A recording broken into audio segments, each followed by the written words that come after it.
Hello and welcome to the Durham Talents channel. My name is Jesse Durham. I recently had an interview with a professional acquaintance of mine, Mr. Robert Lee, and he recently asked me to give him an interview, and we know each other professionally. He is in the infinite banking education space as well as I am, but we've not had a lot of opportunities yet to talk. His invite was very welcome. I enjoyed having a conversation with him about my experience in getting started, implementing, practicing infinite banking in our own lives, and then of course professionally coaching and mentoring and writing business for our clients as well. I look forward to more conversations. We talked about more opportunities in the future that we would have as we get to know each other better and do more together. But I enjoyed this conversation, and I hope that it's beneficial to you for your education and learning more about what it means to become your own banker.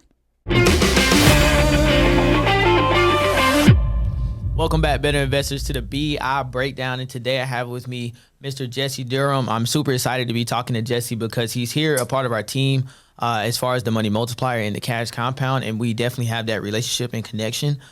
Jesse does the same thing that we talk about all the time, infinite banking, all right? And we're on the same team. So I know when I first came across Jesse, he was talking about kind of how he used it, and I was introduced to him through the Banking Bros. And so I want to introduce Jesse to you guys as well. So Jesse, without further ado, introduce yourself. How are you doing today? And thank you for being on. What's up, everybody? I'm doing great, Robert. I'm happy to be on here with you and having a conversation about banking. Got it. And then if you wouldn't mind, I know you started infinite banking, well before myself. Kind of what got you started, and how long has it been for you now? So I first read R. Nelson Nash's book, Becoming Your Own Banker, in 2015, and I had just launched my first real business that year. I'd had some side hustles before, but I launched my first real business stepping away from employment with the state of North Carolina in education. I was a high school Spanish teacher. So I was in the middle of launching this business, maybe 6 months in, something like that. And I had a friend just call me, and we talked daily, but he was excited. He was talking about this idea of becoming your own banker, and he was just verbally vomiting on me, essentially, what he had caught on to or what he'd learned so far, and that led me to be able to hear about a live presentation that was going on about an hour's drive away. And I got to go to a presentation. I got to see an introductory presentation. I got to participate in the question and answer afterwards. I got to read the book. Like I said, that spurred me to read Becoming Your Own Banker by Nash. And that's what it looked like getting started, was walking into a room with, some people that I knew, a bunch of people that I didn't, and hearing somebody talk about the idea that you could become your own banker for the first time. Yep, that's my favorite personal finance book, aside from the Bible, of all time, for sure. Yeah, man. What's crazy about it is I had a different experience reading R. Nelson Nash's book because the first, I want to say like page 1 through 20, I'm like, this is not it. And then about halfway through, the book picks up and it's great. It's like, oh wow, this is amazing. And I guess it's because I had already knew kind of about infinite banking. It was boring to me, or whatever the case is. But it was like a repeat of the same stuff. But more importantly, it's like when I first read it, it had so many illustrations and stuff like that I didn't really understand kind of what was going on. But when he brought it to real life examples, like midway through the book, I was like, yeah, this is awesome. Like, I see why this book is actually as great as it is because it's not just talking about your banking problem. It's talking about how you can utilize infinite banking in a real scenario to change your life. So when he used he gave the grandparents retiring. He gave the example of buying cars versus leasing cars and forestry and I'm like, man, okay, well, this is good. This is what I like. Because I had heard a lot about I came across infinite banking from reading Mapping Out the Millionaire Mystery with Brent. And so, I had a pretty good understanding of infinite banking, and I had talked a lot with Jeremiah about it as well. But in terms of the real life examples, that was very much kind of new for me. to see it on paper and kind of how it works. So I was like, okay, wow, yeah, this book is awesome. So yeah, man, if you wouldn't mind, like tell us a couple of things you were able to do. I know when I first came across you, and I'll just go ahead and say, what blew me is I think you were saying, like, you were like, yeah, we paid off some cars, we got out of debt, and so on and so forth. And I was like, it was kind of like how it was with the book. I was like, okay, this is somebody using infinite banking and actually implementing it in a way that changes their life. So for me, that kind of did it for me. I never verbally told you this, but hearing you say that made me get more serious about infinite banking and wanting to use my policies in a more efficient way. So tell us some of the things you've been able to do, some of the things you've been able to do and accomplish with your policies. That's awesome, man. Well, I appreciate you letting me know that. That's encouraging, and that's the whole attitude that I've had from the start. And I'll say this about the book, just because you're talking about the parts of the book that maybe didn't mean so much to you, and then some of the parts that did. I always think that's one of the best conversations that you can have with anybody that's been exposed to the idea of becoming your own banker, to hear which part or which theme or which aspect of becoming your own banker stuck out to them. And it might have to do with their family situation, might have to do with their professional situation. It's just a neat conversation. So to hear you say that the first 20 pages were kind of making you go glassy-eyed or whatever is interesting and funny to me. So my startup, with infinite banking, I think was very helpful from the live presentation that I got to see, because one of the examples, and there were many, I mean, it's the infinite banking concept, right? It's like everything's financed one way or another. So you could apply this however you want, but I saw a great debt recapture example in the introductory presentation that I saw, and before you and I end up talking to people on the phone that have also been exposed to the idea that they could become their own banker, it's because they've seen a presentation as well. So for me, that debt recapture example that I saw back in 2015 in a crowded room was very eye-opening, because I was that all-American that R. Nelson Nash describes. We did have the traditionally financed college educations. My wife and I both, she for nursing, me in Spanish. And then we had our car traditionally financed. We had the credit cards. We had it all. We were just that conventional American, family. And I never heard that you could not only just pay off debt, but that you could get the money back. So I just had a lot of aha moments when I saw that presentation. And for us, the animation came from, okay, we're going to not only pay off these debts, but we're going to be building assets at the same time. We're going to be compounding our money. We're going to have a lot of access and control, and don't have to make massive changes to our cash flows. And that's what we did. So we've since 2015, first reading the book, first seeing a presentation. I don't want to go too far forward, but we own 6 policies now, and we started with our very first policy. We started. You said that was definitely coming up next. I was gonna go ahead. No, you can keep going. I'm sorry, I didn't mean to cut you off. Keep going. No, it's okay. It's okay. But it started with one. With one policy, we started paying off student loan debt. Would have been one of the very first things, and because my wife had some and I had some, so we tackled the student loan debt. We don't have any student loan debt now, and we have been practicing, I guess, going on our 9th year now. But we knocked out the student loan debt. We knocked out credit cards. We knocked out the car since then as well, on our vehicle outright. And at some point along the way, of course, we made a transition to using our policies for other things. I don't know if you'd like me to talk about that now. Family vacations. Go ahead, because I think people need to understand, like you said, and R. Nelson Nash said inside the book, is we finance everything in life. We either pay interest to somebody else, or we give up the opportunity to earn interest for ourselves. So we're going to finance it through ourselves. We're going to finance it through someone else. Everybody's in the banking system, but not everybody's in the banking business. So yeah, please go ahead. That's right. I like how you worded that last part. Everybody's participating in some way, but they're just not necessarily owning that business and running that business. That's good. So we did. We made because we wanted to live life, of course. And that's something else that Nash talks about in his book, is like just you don't have to start with something extravagant, or especially, financing something that you've never done before. How about if you just started financing the things that you're already doing? We were already paying on debts. We already had those debts. So we began to become our own banker over those debts and pay those off and recapture that. And we wanted to take vacations, for example. That's a real go-to for me because, starting in 2015, we as a family had decided we wanted to be really intentional about traveling.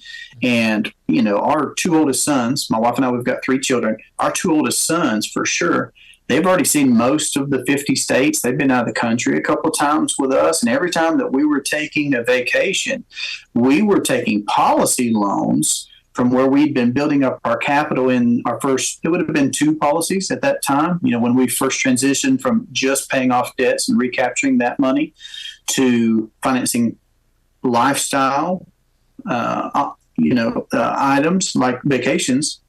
We were using our first 2 policies, one on me, one on my wife, to be able to do things like take a 7-day cruise to Alaska that we wanted to do, and to fly ourselves over to Seattle, Washington, and get on that boat and things like that, and go up, the west coast of Canada and whatnot. So, we had that transition of just recapturing to also incorporating lifestyle items. Yeah, ladies and gentlemen, Jesse's children has seen more of the world than you as kids. I'm over here thinking, I'm like, 50 states. I'm still trying to get licensed in 50 states. I ain't, let alone go to them. So yeah, I mean, I've done some traveling myself, but it's interesting, and I love hearing people, especially when they talk about lifestyle in terms of using their policies. It's important, and that brings me to the next thing of too is, well, you've already kind of told us, you have 6 policies. What was the purpose for you getting more policies later on down the road? Right. So with the very first policy, we looked at, where we were, what we wanted to do, and we began by paying what was for us, a significant portion of our gross income, even with the very first policy. But still, Robert, it didn't take, 6 months, 8 months, whatever it was. Within a year later, we had a policy on my wife. One, because we're a young married couple looking at having children at that point, and it made sense for both of us to be insured. Yeah. But the kinds of policies that we're interested in are these kinds of policies now. These policies where you've got all that death coverage, it's guaranteed, and everything that you would traditionally look for in a permanent life insurance for your whole life. But we wanted to be able to bank with those dollars as well. So the purpose behind the second policy was both because it made sense for us to get my wife covered, but also we'd been banking for several months at that point, and we wanted to add scale to what we were doing. We caught on to it. We'd read the books, we'd seen the presentations, we paid the premium. But when you start actually banking for yourself, you catch on to this thing. And Nash would commonly say that, and that's just been our experience, that more is caught than taught. So we were catching on to how this was really working, and we wanted to start scaling our system right away. So for those reasons on the second one, we have 3 other policies, for example, as well, out of that total pool. That's one for each of our children. Each of our children at least has their very first policy. And, we just scaled over time. Like I said, we've been, going on 9 years now, practicing becoming our own banker. And we've just systematically, strategically, based off of how the family's grown, based off of how our business and capital has grown, built policies one at a time in that fashion. Yeah, man. It's interesting to hear you say it in that way, because I talk to people on the phone all the time, and I know you do too, right? But I'm telling them, I had a lady, and she turned down a policy that her son got approved for because she couldn't grasp the concept of banking. She wanted so bad for it to be a specific premium instead of going with the policy that had been approved and just adding more policies as she went along, right? So what I was trying to get her to understand is, though, that policy that you're establishing can be used by yourself, and when you pass away, you've passed on a banking system. You've passed on a banking system to your child because now they're going to live their adult life and they're going to start doing some of the things that you've been doing. And by her not taking a policy, what she didn't realize is that you weren't just not getting an insurance policy on your son. You turned down him owning a banking system that would change the trajectory of his life so that he's not on the phone with me or someone else like myself at your age. Because, well, mom didn't tell me this, or I didn't know that I could start getting back half the money, or, you know, some of the money that I spent my entire lifetime. I ask people all the time, you had half the money you spent your entire lifetime, would you still be on the phone with me? And they always laugh. It's the first thing I get. They laugh. And then they, oh, well, yeah, no. 99% of people say no. And I tell them, well, that lets me know that you don't have a problem with where you work. It's not that you need a raise at your job. It's not about having a master's degree, starting a business, making some kind of crazy investment. What it's about is you have a banking problem. Just like R. Nelson Nash was saying inside of his book, right? You have a banking problem. And so you don't have control over your finances, and you're not on both sides of the transaction. And so I tell them, hey, well, you can only finance things 3 different ways. You can pay cash, you can swipe a credit card, or take a loan from the bank. So the last 2 ways, you lose that money plus more. In the first way, you're going to give up the cash, in which case it goes back to what me and Jesse were talking about. You give up the opportunity of being able to earn interest on that cash because you've just given it to someone else who now has the financial power. Okay, so they now have your purchasing power and you don't. And with that being said, is I was trying to get her to grasp that concept and understand that when by the time he's a full grown adult, now he's actually spending his economic value. Now he's making money. Now he's trying to retain money and save money and so on and so forth. He can have a system already established by yourself that's already up and running. And more importantly, he can add to that system, put in his wealth, which is then generated and passed down to his descendants. But some people get it, some people don't. We can only hope to help as many people as possible understand exactly why it makes sense. And so that's what I like about what you're saying. And I wanted to have this conversation with you is because I know people think about it one-dimensional, but just from all the different angles that you hit it from, whether it's getting out of debt, increasing your lifestyle, and being able to do, more for your family, I think people think infinite banking in terms of an investment. They think about it in terms of an investment, and it has to be used in a particular way. But you're talking about it as an actual banking system, and more importantly, you're building branches to your bank. And that's what I love about it. I think so. Kind of like last but not least, but my follow-up question being, tell me a little bit more about what you were doing before infinite banking, because I tell people that too. Infinite banking is just something that everybody's a part of the banking system, right? But you got doctors, you got lawyers a part of the banking system, you have engineers a part of the banking system, football players, basketball players, right? So this is not who we are. This is just what we do. It's a financial strategy that we use to better our financial lifestyle, and as well as our personal finances. So what were you doing prior to infinite banking, and a little bit more into who Jesse is? Because we worked together, but I realized before I got on this, I was like, do I know Jesse? I don't really know. Do I know Jesse for real? So give me a little bit more of a background. We're just on that part of our journey. No, for sure, I will, and I thought about that too. I'm like, we're talking at least probably once a week, real quick, about some business things. But yeah, we're just beginning our journey of getting to know each other. So I'm glad we're having this conversation, and you can hear directly from me.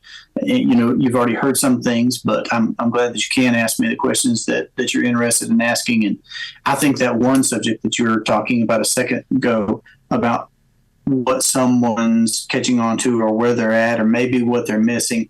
Well, we could have a whole conversation just about that. And Nash points out, I guess, what I would say about that, and then I'll tell you about me is, his whole book is about how people think. Yes, it's about banking. Yes, it's about you can take control. Yes, it's about you can grow a legacy. So many different things. But it's really about how people think. And we just, we do our best to meet people where they are. We walk with the walkers, run with the runners, sprint with the sprinters, right? And I don't know the particulars of that case that you're talking about right there, but when it boils down to it, it's about how you think. It's about how I think, and the folks that we talk to, and we're just trying to help them best we can, of course. Because at the end of the day, that's it. you can become your own banker. The lady that you talked about, she can become her own banker. Exactly. So where I was before I was exposed to the idea that I could become my own banker and started that journey was, I guess right out of college, I went into law enforcement. I was a law enforcement officer in the state of North Carolina. I'd gotten a 4-year degree in Spanish and criminal justice. I double majored. So I spent some years doing, 12-hour shifts and all that kind of thing. It was a lot of fun. It was good experience, good life experience. I took a teaching position.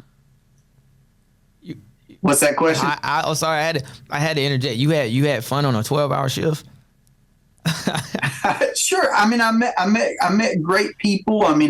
It's a challenging occupation, much respect to all the peacekeepers out there that look out for, us Americans. I appreciate it. It was a good experience. I'm very, very thankful for my experience. Now, the 12 hours and night shifts or swing shifts and, every other weekend. So like the schedule part of it, not optimal. And, that was one of the reasons for my transition into education was because, you've got summers off, you've got weekends off, and it's its own experience. And I enjoyed that. So I taught high school Spanish. I taught Spanish to those that were looking to go to the 4-year experience and needed the introductory levels of Spanish to get started.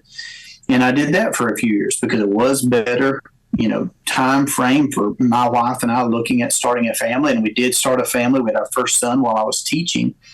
But in the same year that our second son was born, I launched a business for myself.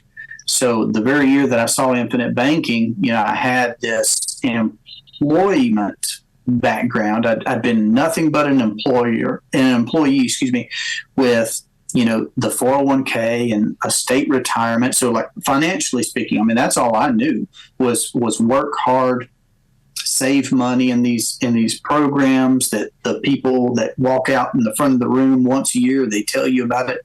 Hey, you should be doing this, nest egg, retirement percentages, all this kind of stuff. And when I did end up seeing that introductory presentation to becoming your own banker, the infinite banking concept, one of the questions the guy at the front of the room asked about 401ks in particular that I still remember was he asked, number one, what do you even know about your 401k? And then he asked us 2 questions. He said, maybe whether the amount goes up or down every quarter. Maybe you know that. And then he also said, maybe whether you're on some kind of a mild, moderate, or a high risk setting. But even if you know those 2 things, you don't know anything else about that 401k. And he was right. I did know those 2 things about myself. I felt like I was paying attention. I really did feel like I was, making the right steps financially speaking to have the golden retirement years ahead of me after, 30, 40 years of not touching my money. I realized at that time, but I thought I was doing all the right and the conventional things, man. Yeah, Jesse, if I had to get pulled over, I want to get pulled over by you. You seem like I think I get a warning with you. So yeah, but yeah, man, that's it's great to hear your story and how you came to where you're at now. I know you have Durham Talents. I'm going to be leaving some links in the description for you guys, so you can follow Jesse. He's very inspirational, and of course, he's talking about the infinite banking concept. And so I think that you need to hear from as many people as possible because it's not called infinite for no reason. So, Jesse, man, I don't want to hold you on too long. I appreciate it. I know we had some scheduling conflicts, but finally was able to get you on, and I hope that you're here inside of South Carolina at some point in time. And I also will contact you when I come through to North Carolina as well.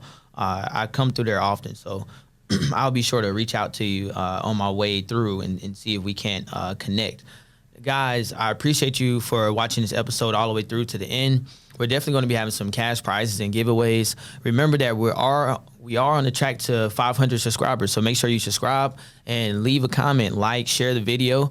I look forward to picking out somebody from the 500 subscribers really soon here in the near future and having that cash giveaway as well as prizes. Like I said, Jesse, I'll leave some links in the description for you.